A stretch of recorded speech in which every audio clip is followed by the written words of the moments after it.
काल झालेल्या मुंबई आणि बेंगळुरू सामन्यात विराट कोहलीला दुखापत झाली। त्यानंतर तो आरसीबीची फील्डिंग असताना मैदानामध्ये उतरलाच नाही, ज्यामुळे चाहत्यांची चिंता वाढली आहे। तो पुढची मॅच खेळणार की नाही याबाबत मोठी शंका आहे। याबाबत कर्णधार रजत पाटीदारनं त्याच्या दुखापतीबाबत महत्त्वाची माहिती दिली आहे। काय आहे ती माहिती सांगतो, पण त्याआधी थोडक्यातला नक्की फॉलो करा। विराट कोहलीनं काल बॅटिंग केली, पण त्याचा स्ट्राईक रेट नेहमीसारखा नव्हता।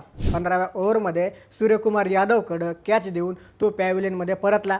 त्यानंतर मुंबईच्या बॅटिंगवेळी विराट कोहली संपूर्ण वेळ डगआउटमध्येच बसून होता। त्याला दुखापत झाली असून ताप असल्याचीही माहिती समोर येत आहे।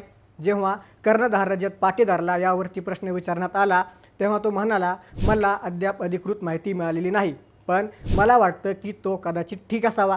पाटीदारच्या या उत्तरामुळे चाहत्यांना थोडा दिलासा मिळाला आहे। तरी विराट कोहली पुढची मॅच खेळणार की नाही याचा अंतिम निर्णय वैद्यकीय चाचणीनंतरच घेतला जाईल। ट्रॉफी डिफेंड करण्यासाठी विराटचं फिट असणं आरसीबीसाठी खूप महत्त्वाचं आहे। याबाबत तुम्हाला काय वाटतं? विराट कोहली पुढचा सामना खेळेल का? आम्हाला कमेंट्समध्ये नक्की सांगा।